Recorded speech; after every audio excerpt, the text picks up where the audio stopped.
Hey guys, today I want to share with you my NGC 7635 Bubble Nebula.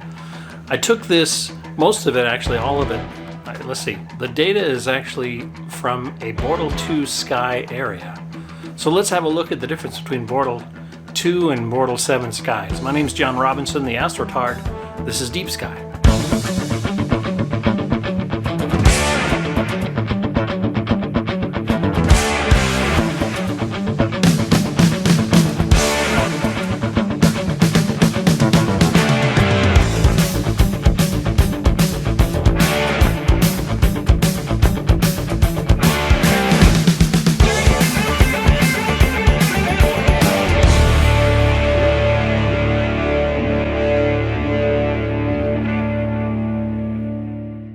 Okay guys, so I'm going to turn over to my laptop. I'm going to show you how I captured the Bubble Nebula. I did this when I was on a road trip in Tennessee. The data is from Bortle 2, it was a Bortle 2 site, and so I only have 5.5 hours of data, but that was enough to capture this image. Isn't that amazing? I'm amazed. Anyway, so this is a narrowband image, 3 nanometer Astrodon filters, and Bortle 2 skies. So let's take over to process for how to capture and create this image. Hey guys, welcome to the desktop. So here I'm going to show you how I processed the Bubble Nebula. So I started out with 158 files that I captured when I was in Tennessee. Let's just quickly look at those light files here. So we had 158 of those, which is roughly about 5.3 hours of data. These were captured in Astrodon 3 nanometer filters. I did experiment with some 60 seconds and longer, but I ended up just shooting 2-minute exposures for the Astrodon filters H, O, and S. And my gain setting on this was 75. It was a pretty clear night, as I said, it was Bortle 2 skies. And then I used an interesting process in PixInsight here. There's a new script that's available. It's under batch preprocessing, weighted batch preprocessing. So this is a mother of a script. This took over an hour to run for the 158 subs that I had, which is a very long time. But what it's really doing is assigning an FWHM value to each of the subs and using that value to determine which sub is more important or weighted more heavily when calculating the average pixel value. FWHM full width half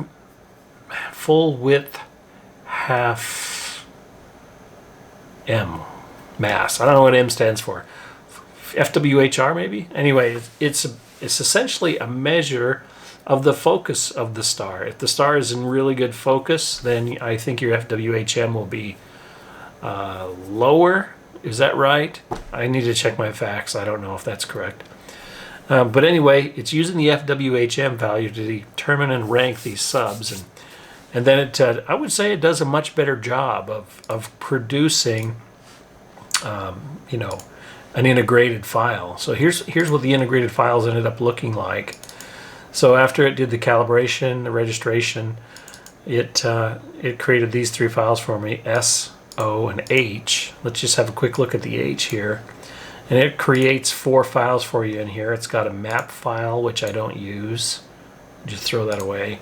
It's got a, what's this one? I think this is the rejection for high, which I don't use. This is the rejection for low. Don't use that one. You can see the white across the top. And then here's the actual image integration file for H.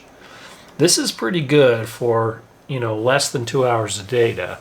5.3 divided by 1/3, so it's just shy of 2 hours of data for hydrogen alpha. That's pretty strong data. It is a bit noisy, and I'll show you how I clean the noise up. Yeah, pretty happy with that. So anyway, so here's the S that I ended up with. Here's the H, and here's the O. This all comes from that script. A lot more data in the H as compared to the oxygen and the sulfur, and a lot of noise I had to deal with. Again, the noise would go away. I'm imaging at f7. The noise would go away if I had up to 12 or 15 hours exposure time on this target. But 5 hours is, a little bit noisy.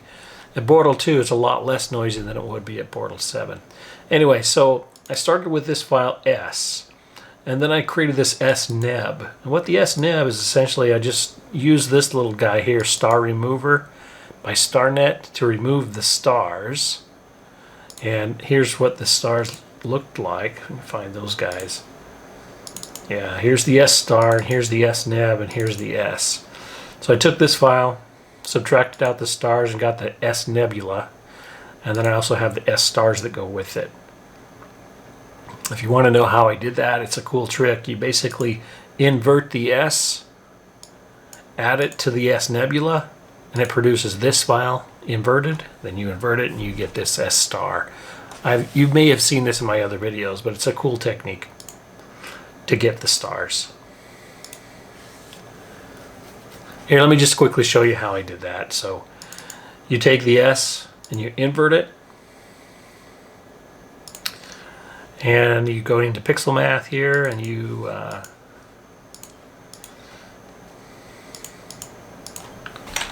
S plus sneb,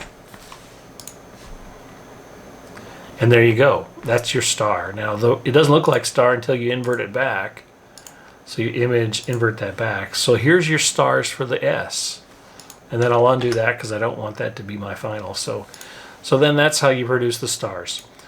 Okay, so this sneb was produced with the StarNet, and then I used a little bit of pixel math to produce the stars that go with it. And then so I've got an sneb for sulfur, one for hydrogen, and one for oxygen. It's pretty noisy in there. So the next steps I used to go ahead and get rid of some of the noise. So the way I did that is I created a range mask here. And let's start with HNeb. We'll do a range select here, and I like to use the settings of 0.24 and 1, and just press that button and it'll produce a range mask for you. So this was my mask that I used to reduce the noise. So I applied this mask now to the HNeb, and then I inverted it so that I was protecting the nebula. And then I ran an AC DNR on this guy. Let that guy run, and he takes a long time, so he's a bit slow. And then I did a multi-scale linear transformation on him and a multilinear chrome transformation. So here's what my AC DNR settings are looking like here. I think these are just the default values that I applied. Here's the multi-scale linear transfer settings. I have 3 levels. And then here's the multi-level chrome. This is up to 7 levels. Yeah, that's how I did that. Anyway, so after you apply all 3 of those scripts, you end up with this, which is much cleaner. So it's essentially, taking a lot of the noise out. So here we've taken out the stars, here we've taken out the noise. And now we're ready to sort of do our merge and combine. So now that I've got these 3 files, sneb, hneb, and oneb, we don't need this one anymore. Then I could actually do some pixel math here and just add these guys in. sneb clean, so we'll do S for red, oneb, hneb clean, we'll do G for H for G, and we'll do oneb clean. Oxygen is blue. So that's your basic Hubble palette mixture is SHO. And here's what you come up with, typical green fashion when you do a Hubble palette. And this is from this point, this is when we started, working on the image. So the next couple of steps that I took to produce a sharper image, the first thing I did was go ahead and apply an SCNR on this to get rid of the green. And then do an image extraction on that to create another mask. So I created a mask like this, and then I applied that mask back to itself, and now I'm going to invert it to protect the nebula. And now when it's in this state, then I like to typically go into histogram trans, go into RGB,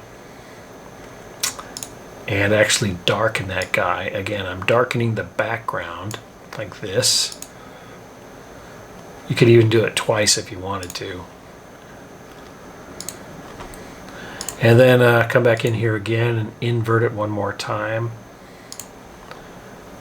And now what I actually like to, at this point, I put a little box around there. Let's see, this is called the preview mode.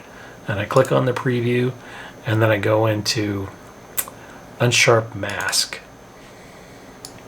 From Unsharp Mask, I do a preview, and I look at the before and after, and that's a bit sharp, so I turn that down a little bit. Let's try 1.2, before and after, before and after. That's looking okay, I guess. Actually, you know what I think about? I think the way I actually did this was I did the sharp while protecting the background. So let's go back to that. Yeah, that's what I did. So I'm protecting the background, and so I'm actually going to do the sharp on the nebula itself. So we come back in here and look at our preview. Before and after. You can see what that's doing is it's sort of sharpening up the darker areas as opposed to the lighter areas. And so you sort of play around with the sharpness to produce the result that you want. And right now I haven't applied anything, I'm just experimenting.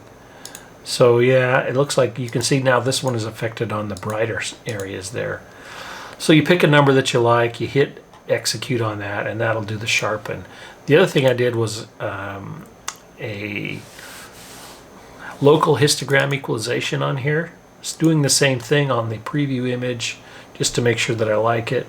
Check a little before and after. And that has the effect of sort of, you know,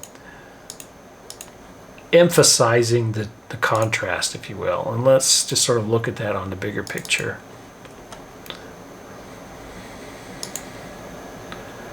Let's look at that again. That's a little bit extreme, I would say.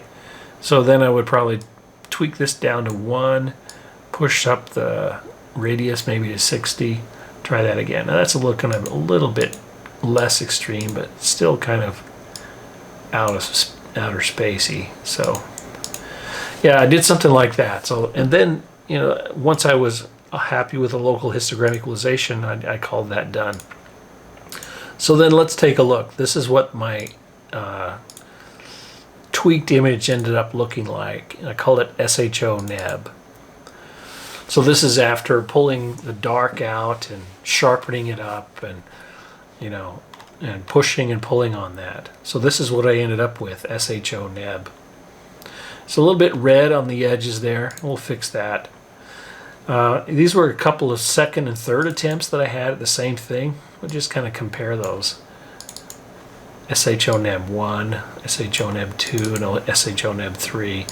The third one was actually using GIMP, which I like to keep a little more green in there. But I think I ended up with SHO neb was the one that I sort of liked the best. And so that's the one I ended up using, was this one here, moving forward. So then I went with SHO neb, and then I added the stars back into it. So here's how you do that. So back into Pixel Math, SHO neb plus, and I like to make the stars a little bit on the red side, so I did a plus 1.3 times S star. Again, I'm adding this star in there, okay? The sulfur stars into the red. Then I said SHO neb plus 1.15 times H star. Adding the H stars in there. Those are the hydrogen stars. SHO neb plus 1.2 times O star.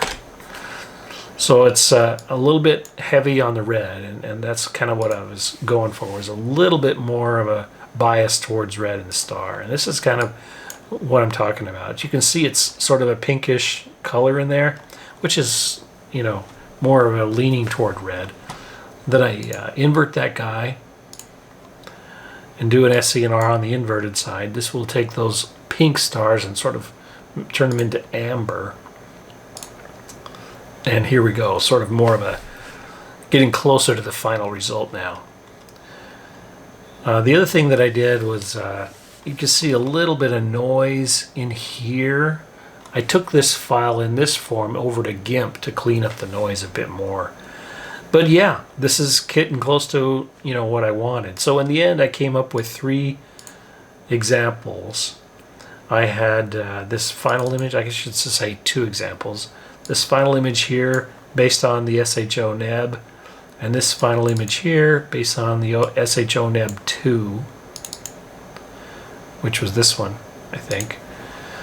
Yeah, and you can see I've tweaked the background a little bit. Which one do you like? I think I like the first one, SHO neb. The way that turned out was, I think, pretty good. This one was a little bit orange for my taste. But yeah, this is, you know, this is what I came up with. This is my Bubble Nebula. Let me know what you guys think, or let me know if you can think of a better way to process this, or if you have any improvements or suggestions for me. I'd love to hear about it. Anyway, thanks for tuning in, and thanks for watching this this Bubble Nebula. Okay, stay tuned. We'll do some more fun things like this in the future. Clear skies.